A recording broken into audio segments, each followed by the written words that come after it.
नमस्कार दोस्तों, बिहार में एक बार फिर सियासी भूचाल आने वाला है। बिहार में एक बार फिर खेला हो सकता है, वो भी बहुत जल्द। नीतीश कुमार फिर एक बार पलटी मार सकते हैं। आरजेडी की तरफ से तो ये संकेत देखना भी शुरू हो गया है। आरजेडी के विधायक भाई वीरेंद्र ने साफ कह दिया है कि अगर नीतीश कुमार जी गठबंधन में आते हैं तो उनका स्वागत है। उन्होंने अपने बयान में कहा कि राजनीति में न कोई परमानेंट दोस्त होता है, न कोई परमानेंट दुश्मन। अगर नीतीश कुमार जी गठबंधन में आते हैं तो उनका स्वागत है।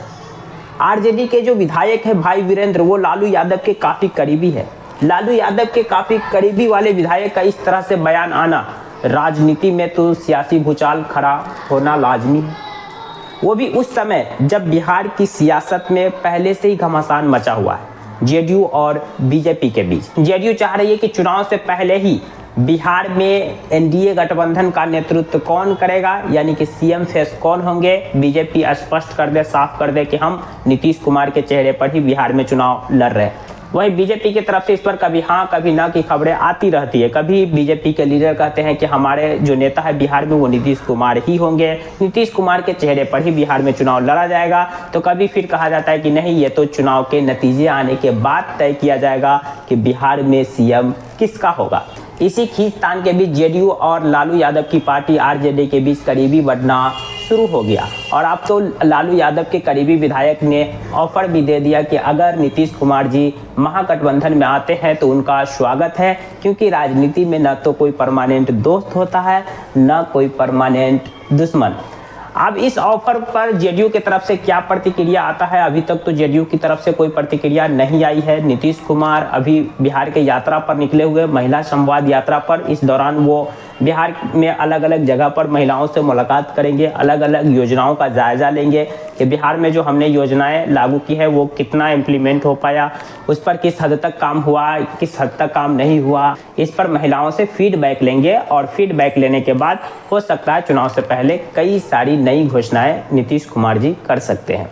लेकिन उससे पहले जो बिहार में सियासी भूचाल आया हुआ है और आने वाला है, यूँ कह सकते हैं, क्योंकि अब आरजेडी की तरफ से तो लाइन क्लियर कर दिया गया है। अभी तक आरजेडी की तरफ से इस तरह से बयान दिया जा रहा था कि नीतीश कुमार जी के लिए हमेशा के लिए दरवाजे बंद कर दिए गए हैं। अब वो गठबंधन में आएंगे तो उन्हें एक्सेप्ट नहीं किया जाएगा। लेकिन आज जब आरजेडी के विधायक और वो भी लालू यादव के काफ़ी करीबी रहे विधायक की तरफ से इस तरह का बयान आया है कि नीतीश कुमार जी अगर गठबंधन में आते हैं तो उनका स्वागत है, तो कहीं ना कहीं अब आरजेडी और जेडीयू में करीबी देखना शुरू हो गया है।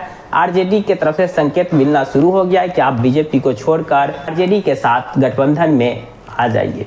अगर बिहार में ये खेला होता है, नीतीश कुमार जी बीजेपी को छोड़कर, एनडीए गठबंधन को छोड़कर अगर महागठबंधन में शामिल होते हैं, इंडिया गठबंधन में शामिल होते हैं, तो ये खेला सिर्फ बिहार तक सीमित नहीं रहेगा, बल्कि देश की राजनीति में भी भूचाल ला सकता है। क्योंकि आप जानते होंगे इस समय जो केंद्र में सरकारें बनी है वो बैसाखी के सहारे चल रही है। मतलब कि मोदी सरकार अपने फुल मेजोरिटी से सरकार नहीं बनाई है, अपनी पूरी ताकत से सरकार नहीं बनाई है, बल्कि उन्हें सहयोगी दल का सहारा लेना पड़ा है, जिसमें दो अहम पिलर है, एक जेडीयू नीतीश कुमार की पार्टी और दूसरा टीडीपी चंद्रबाबू नायडू की पार्टी।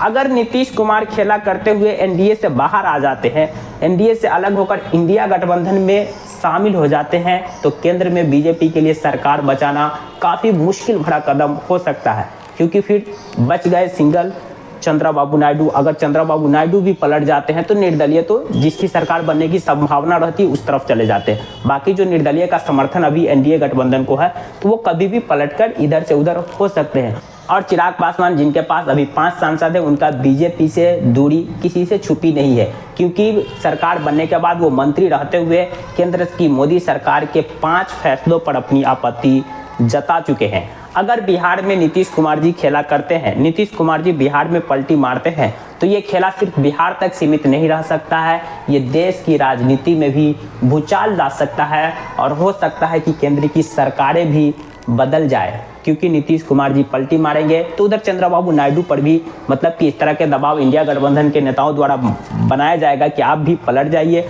आप भी हम लोगों के गठबंधन में शामिल हो जाइए। तो यानी अगर चंद्रबाबू नायडू और नीतीश कुमार दोनों पलटी मार देंगे तो फिर केंद्र में तो सरकार गिनना तय है। अगर चंद्रबाबू नायडू पलटी ना भी मारते हैं फिर भी केंद्र की मोदी सरकार के लिए बहुत मुश्किल भरा कदम हो जाएगा सरकार बचाना, क्योंकि कुछ ऐसे मुद्दे हैं जिस पर चिराग पासवान और इंडिया गठबंधन के सुर एक जैसे हैं।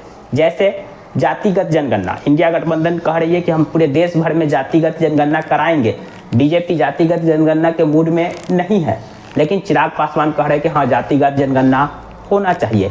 इसके अलावा आरक्षण के मुद्दे पे भी चिराग पासवान और इंडिया गठबंधन के सुर एक जैसे दिखते हैं। तो अगर नीतीश कुमार जी पलटी मारते हैं तो ये सिर्फ खेला बिहार में ही नहीं बल्कि देश की राजनीति में भी हो सकता है। देश की केंद्र की जो राजनीति है इसमें एक बड़ा इम्पैक्ट देखने को मिल सकता है। केंद्र की सरकारें बदल सकती है, इंडिया गठबंधन अपनी सरकार बना भी सकती है। बाकी आरजेडी के विधायक के इस बयान पर आपकी क्या राय है? आरजेडी के इस ऑफर पर आपकी क्या राय है? क्या नीतीश कुमार जी आरजेडी का इस ऑफर को एक्सेप्ट करेंगे नहीं करेंगे? आप अपनी राय कमेंट बॉक्स में ज़रूर डालें। जानकारी पसंद आई तो प्लीज़ वीडियो को लाइक कर दीजिए, चैनल को सब्सक्राइब कर दीजिए। Thank you for watching.